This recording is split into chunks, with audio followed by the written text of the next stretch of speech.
Departemen Pelayanan Anak-anak Uni Indonesia Kawasan Barat mempersembahkan. Selamat pagi anak-anak. Kita akan merenungkan firman Tuhan melalui renungan pagi anak. Menjadikan Allah yang pertama. Hari ini tanggal 11 Juni. Mari kita awali dengan doa. Bapa di surga, kami akan belajar firman Tuhan. Tolong kami supaya kami dapat memahami firman Tuhan. Dalam nama Tuhan Yesus kami berdoa. Amin. Anak-anak, ayat inti renungan pagi kita hari ini diambil dari kitab Mazmur pasal 91 ayat 4 dan 5. Dengan kepaknya ia akan menudungi engkau. Di bawah sayapnya engkau akan berlindung. Kesetiaannya ialah perisai dan pagar tembok. Engkau tak usah takut terhadap kedahsyatan malam, terhadap panah yang terbang di waktu siang. Anak-anak, Mazmur pasal 91 telah memberikan penghiburan kepada ribuan anak-anak Allah yang melewati badai dan teror peperangan sejak zaman anak-anak Israel sampai kepada hari ini. Saya yakin bahwa setiap orang yang telah mengalami serangan udara dengan suara sirine meraung-raung memperingatkan datangnya serangan akan setuju bahwa itu adalah kedahsyatan atau teror di malam maupun siang.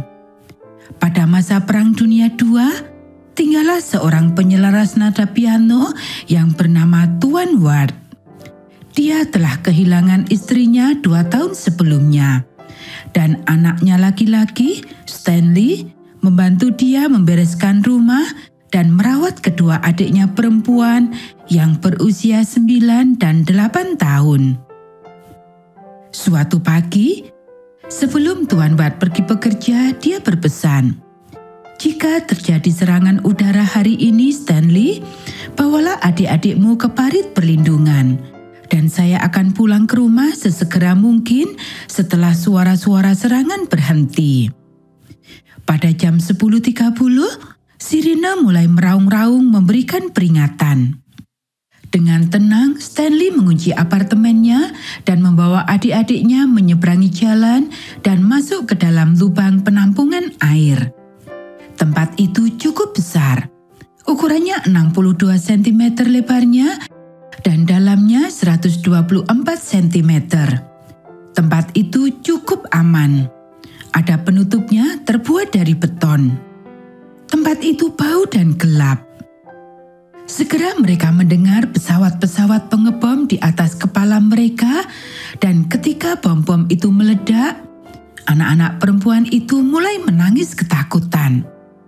Stanley merangkulkan tangannya ke bahu adik-adiknya dan berkata, "Jangan takut, Dik. Dengarkan bagaimana suaraku bergema. Tempat ini seperti gua. Mari kita menyanyi. Suara kita akan bergema keras sehingga kita tak akan lagi mendengar suara bom." Dan di dalam tempat itu mereka mulai menyanyi, "Jesus love me this I know, for the Bible tell me so."